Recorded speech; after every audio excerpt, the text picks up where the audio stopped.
Okay, right, we are back. Welcome everybody to the We Quit Booze Brothers. This is a podcast where we try to have honest, no fluff conversations about our various experiences of quitting alcohol. And with me, as always, is my brother Matt. Hello, Matt.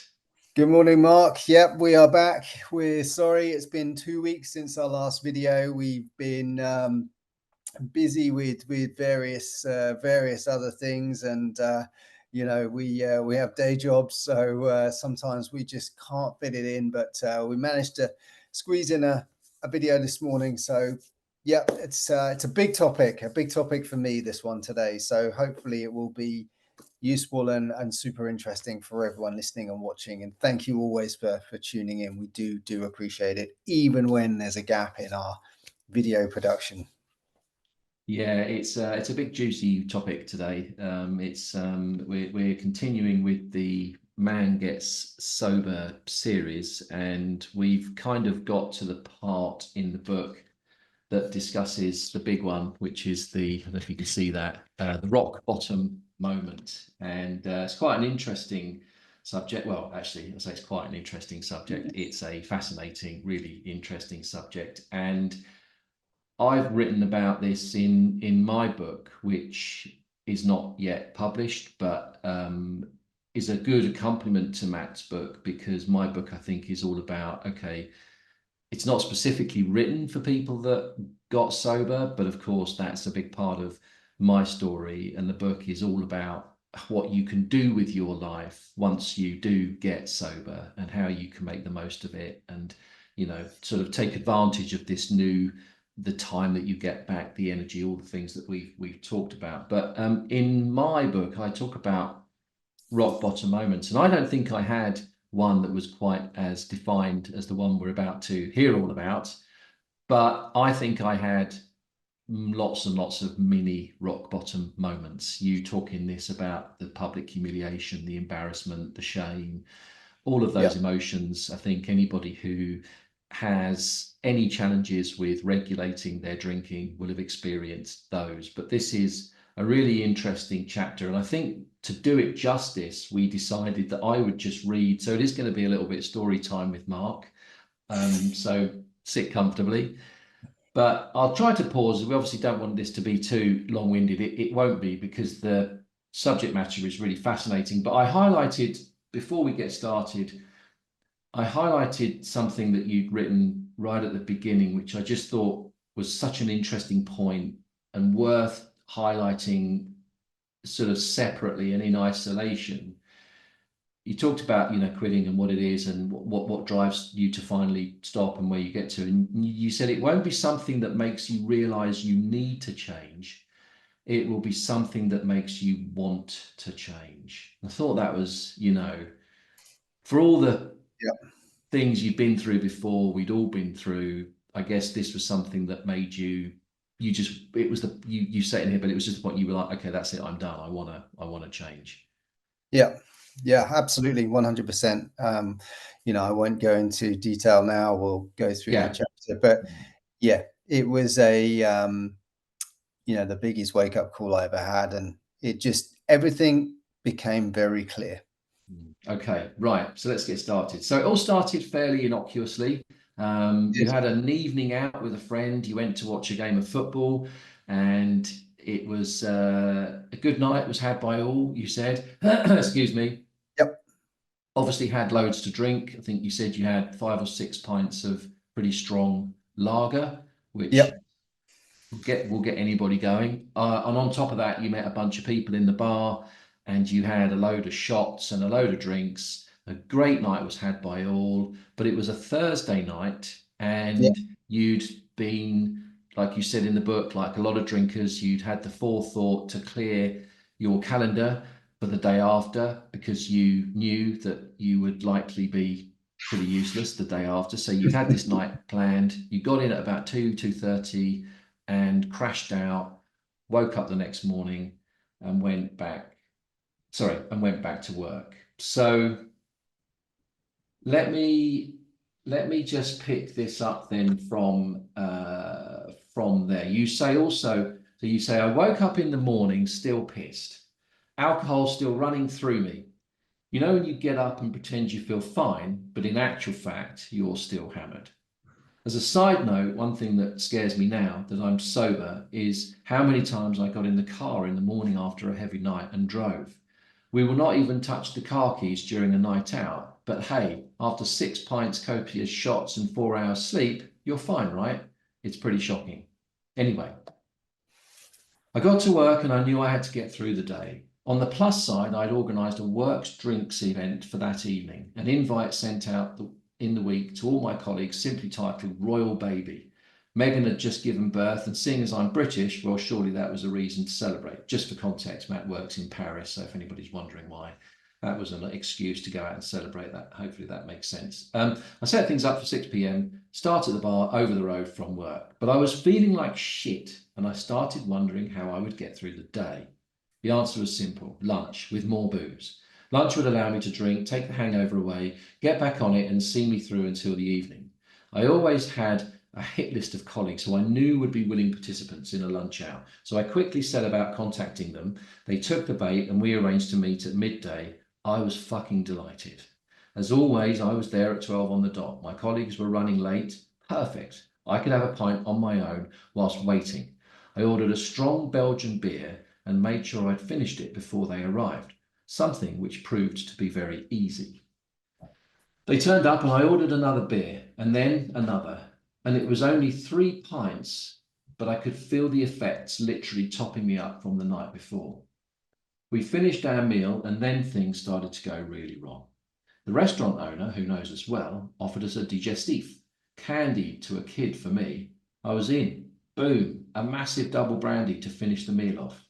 With me now somewhat pissed, I engaged full bellend mode and started chatting to other people in the bar. More drinks were offered, but my colleagues sensibly declined.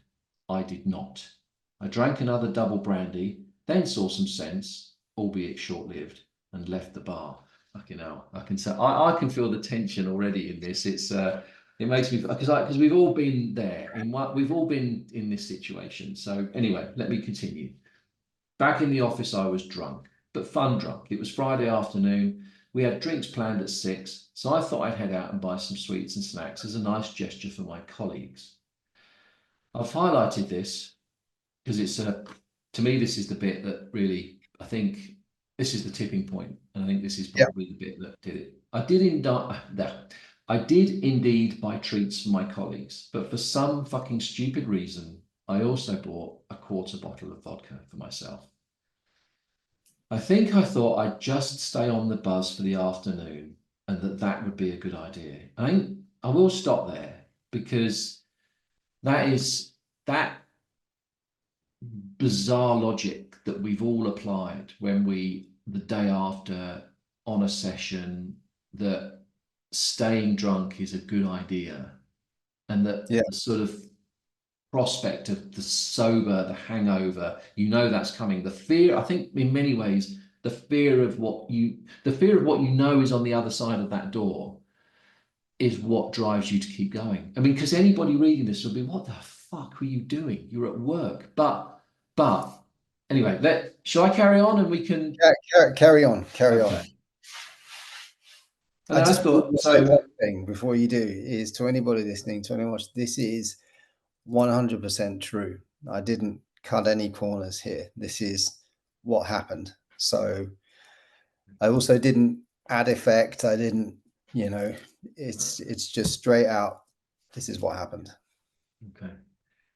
So you said I thought it would be a good idea to buy the vodka. It was not. In fact, it proved to be a very bad decision. Over the following 2 hours, I drank all the vodka. I was now inebriated, and I knew it. I felt as though a huge weight was pushing me to the ground, and I didn't know if I wouldn't be able to stand. I knew I was in trouble. I managed to stagger to the toilets and lock myself into a cubicle, and then something happened to me that I'd never experienced before. I blacked out. I'm not sure how long it was for me, but I came to lying on the floor of the cubicle. All I could think of was how I could make myself feel better and less drunk. It was almost impossible, and I sat there for another half an hour just trying to pull myself together. Then my phone rang. It was one of my colleagues. Where are you? We're all at the bar. Are you coming? My immediate thought was what the fuck am I going to do? I didn't want to go. I was in no state to go, but I felt I had absolutely no choice. It was, after all, me who had organised the event. Eventually, I exited the toilet cubicle and took some deep breaths. I had to go through this. I had to straighten up. I had to go. I left the office just about okay, but very conscious that I was drunk. My mind was back to and relatively clear, but I wasn't in a good place. When I got to the bar, I think it was obvious I was not sober. In fact, let me change that. It was clear as day that I was fucked. The proceedings then went like this. I ordered a beer, sat down, and managed to drink about half of it before spilling the rest over myself. It looked like I pissed myself. Then my boss phoned. I've no idea what we spoke about, but I remember keeping it short as I knew I wasn't making much sense. I was drunk and everyone knew it. The embarrassment started to flow over me, the shame, the horror. I knew people must have been wondering why I was already smashed at 6 p.m. I knew I couldn't tell my colleagues the truth, and to this day, I don't know what I said, and I don't really want to know. What did happen was that some of my close colleagues stopped me drinking. They gave me Coca-Cola, not the other sort. Mind you, I would have happily taken it. This also heightened the acute shame and embarrassment that I was feeling. I was in a hole, in a situation where I had publicly highlighted my problem, and I knew it. As can often be the case, this wasn't how my colleagues saw the situation. They told me afterwards that it was funny, but to me it was devastating. I'd lost control at a completely inappropriate time and was deeply ashamed of my actions. Then phase two came along, the icing on the cake. My wife phoned. What she said to me is probably what ended it all. It took me to my lowest point, the moment that I knew that a line had been crossed and the game was up. The conversation was straightforward. Where are you? In a bar with colleagues. Even after this short exchange, she knew I was drunk. You did pick the kids up, didn't you? With those words, my world stopped. There I was in a bar, drunk, beer all over my trousers, having recently blacked out at work, and I'd forgotten to pick up my children. That's what it took. That was my rock bottom moment. I think I'll stop there for now because there's more. So if you want to read the book, you know where to get it. But let's stop there because, yeah, I've probably read that 6 times, and every time I read it, total kaleidoscope of emotions. Because you feel the empathy, you know what it must have felt like. You feel the sadness, because that's an interesting thing as well. Actually, funny, just as a quick diversion, we were talking about, what were we talking about? I was talking to my wife about this the other day, and I was just saying how people regard, when you hear about people who drink too much and etc. etc. And I just said, imagine if it was one of our kids. Imagine we've got two boys, one's 21 turning 22, one's 18 turning 29. Imagine if they developed a drinking problem and you found out about it.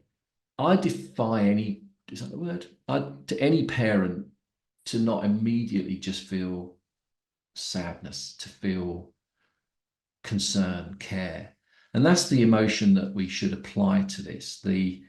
Because that situation will feel to the person, and in many ways it was a blessing that it happened, and we'll come on to talk about the sort of the fact that it is a blessing. But the overriding emotion that I end up with at the end of that is just that care, sadness, just, yeah, it's emotional. But anyway, let's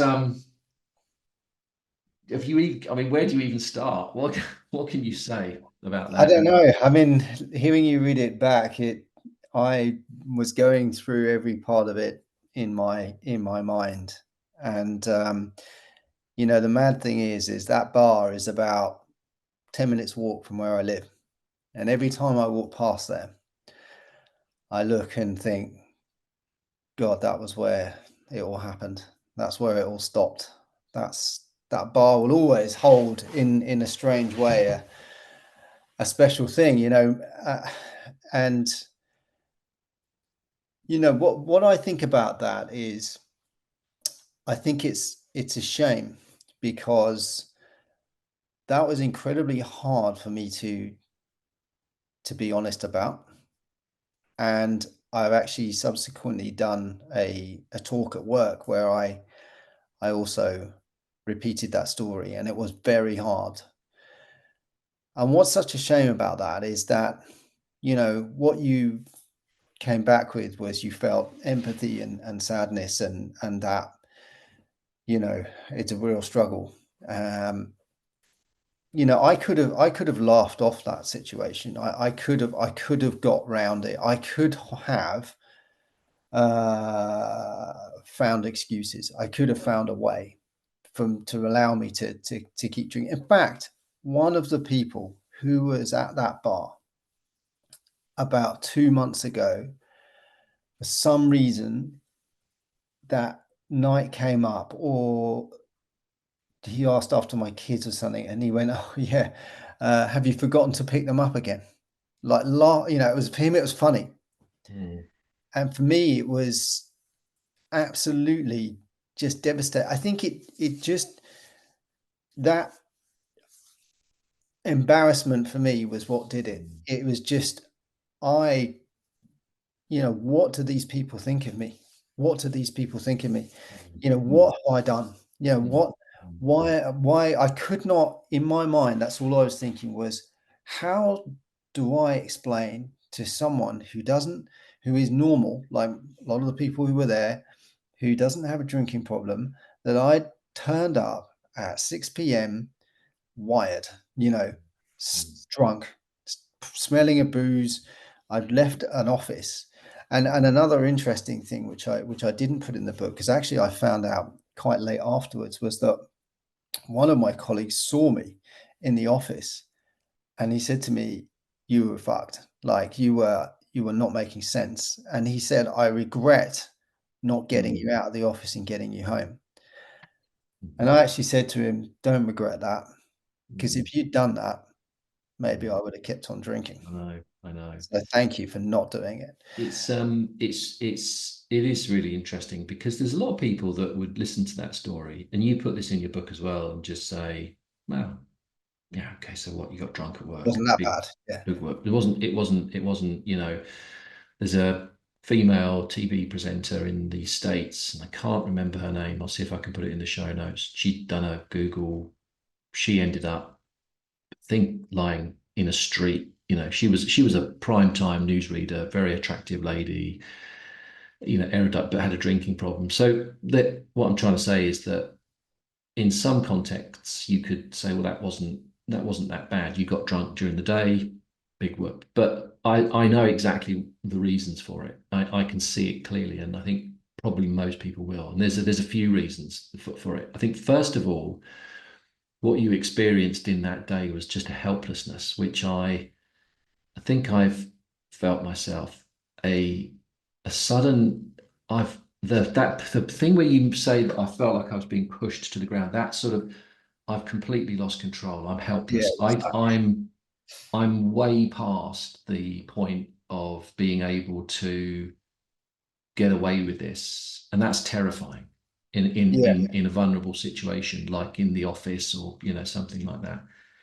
I think you add to that the fact that it was public, that it was at work, that there were people around you who were what you would put quote unquote normal people, yeah. and that you were Mm. a person in that environment who was blacked out, had all of the things that you've touched on. So, and of course, it's on top of a period where you were starting to question it all anyway, where you were, Yeah, massively. where you, which we've all done.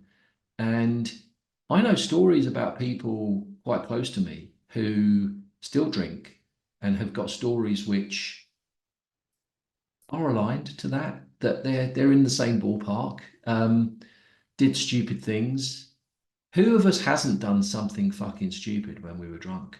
And if you, Yeah, and I think it's an interesting psychological one because I think there's merit in being reminded of it. Funnily enough, I think the fact you walk past the bar is actually probably not a bad thing because it will make you feel good. It's like, right. thank God, thank God. But I don't think we necessarily, I don't know, I'm not a psychologist, but I don't think we necessarily need to spend hours beating the shit out of ourselves about the fact is that what this book does such a good job of, and what's great, and what this podcast is all about, is that despite all of that, look at what's happened. Look at the Yeah. change. Look at the positivity. Look at what stopping putting alcohol in your mouth does to your life. And yeah. It's true, and you know, the mad thing about it was, and I am lucky. I think I'm lucky because my, you know, I go on to talk about this in the book. My wife did turn up to the bar, and she knows some of my colleagues. By then, I kind of hadn't had any alcohol for about an hour and a half. I'd sort of, you know, was, you know, sobering up, I suppose. And so she stayed through the politeness, and I think she even had a drink. And when we left, I walked down the road, and it was just so clear in my mind that was it. And I don't think I even needed to say much to my wife. Um, I think even she could see it in my eyes. I think she was like, I think he's done. And Mm, what I never have I seen something so clearly in my life. It gave me mm, a level of clarity, which was, mm, do you want to be the person that you were today? mm, Do you want to go through that ever again? What did mm, that achieve? What did mm, you know, you went to a very dark place. You did something, you got away with it because it could have been a lot worse, you know. mm, Um, mm, you know, I could have lost my job. That's a reality, you know. I could mm, have something terrible could, you know, but mm, I didn't. I'm very grateful that I didn't, because, you know, that was then and this is now, and wow, what a difference. But you know, and again, for those who are sort of thinking, you know, well, you know, I would love to have that rock bottom moment. You know, you're right. I had been thinking about this for a long time before, and that may sound crazy because you're thinking about it, and then you went and did that. You know, we all know alcohol does strange things. We all know that what you think is a good idea when you're under the influence is, you know, it only takes those couple of drinks, you know, and then things start to change. Your evening changes. You mm. know, what started off as a quiet one ends in chaos, and that's where it went. But yeah, for me, I couldn't deal with that public humiliation. And I don't. The mad thing is, I don't know if that there. It was my interpretation of it, and that for me was just the point of no return. It was the Yeah. point of this. It doesn't matter really Lost. what people think or Yeah, what people don't think. It's when you know, which is when you put it. That's the reason I highlighted that the thing you said about it's not something that makes you feel like you should give up. It's something that makes you want to give up. And yeah, I think if anybody's watching this and they think, well, I want to stop, I haven't really had that rock bottom moment, maybe just use mats, maybe use this as your wake up, because they're all just lurking round the corner. They're never far away. And like I said, I think I had lots of mini rock bottom moments. I remember at your wedding, for example, I drank constantly yeah, because it for was in about 3 days. France, and I just drank and drank and drank, and Yeah, you couldn't it drive was the car back, could you? I couldn't. My wife was heavily Pregnant pregnant wife. with Yeah, our second son. I couldn't drive the car the next day. I lost my wallet on the way back from Paris to England. Which is all kind of, you think, what are you doing to somebody? What are just because I had that I'm going to keep drinking. I remember thinking that at your wedding. I remember thinking the last thing in the world I need to do right now is sober up. I can't sober up. I just have to keep this going. And so, look, yeah, we've all been there. We've all experienced it. And I think, in truth, if we are really honest with ourselves, we've either done what you did or we've come very, very close to. I think the only difference is that you ended up. I think, in a weird way, the fact you'd organised that drinks thing, you probably could have sloped off and avoided any sort of, almost you could have flown under the radar, and got away with it. But I think maybe, like you say in the book, thank God it happened, because it's the Yeah. thing, the catalyst that was the final nail in the coffin. So I think we should continue discussing this. I know you're pressed for time, so maybe we'll. Do you want? Is there anything else you want to say on that? Obviously, there's a lot in there. We'll let people just let that marinade, and then maybe come back and do a sort of follow-up Yeah. conversation. Leave any questions in the chat. By all means, I'll answer them as best I can. And, you know, your rock bottom, there is no competition, okay, right, Mm, as to a rock bottom moment. It could be that, you turned up late for work one day because you'd been out the night before. It could be that you find yourself starting to drink at 4:30 p.m. on a weekend or on a weekday, whatever. There is no, is mine worse than yours? It really isn't about that. You may not have a rock bottom moment, but if there is concern, and there was concern from me beforehand, and I think this maybe was just what confirmed that real concern. It mm. was what was like, yeah, you can't disguise this anymore. You know, you've got a And problem. thanks for doing it as well. I mean, I think, it's really incredible to put it in a book and, to be honest, and to share it, because I think that, you've used this phrase before, where it's like a bit like, if you climbed to the top of Everest and got back down and everybody said, "So how was it?" And you went, "Yeah, it was all right." People want to know, they want to know the experience, they want to know the story. And this will definitely help people, no question. So I think, thanks for, yeah, no, it's not easy, but I think it's fucking amazing that you did share it. So it's incredible. So um, okay, let's leave it there, and we will come back. And but yeah, as always, if you like the podcast, please share it, comment. I don't know, press the buttons that you need to do. I don't really understand what you need to do, but well, obviously, the more people doing this to help people, that's why we do it. We It don't is. earn a penny out of it, don't expect to. It's No, to this sort of life that's available beyond all this fucking chaos and shit and awful crap that people subject themselves to, is well worth experiencing. So yeah, we want to try and give that to as many as we can. So help us share. And yeah, for now, yeah. never quit quitting. Thanks for listening, and thanks for, yeah, cheers, Matt. That was a big one. Thank you. Okay. Goodbye, everyone. Take Cheers. care.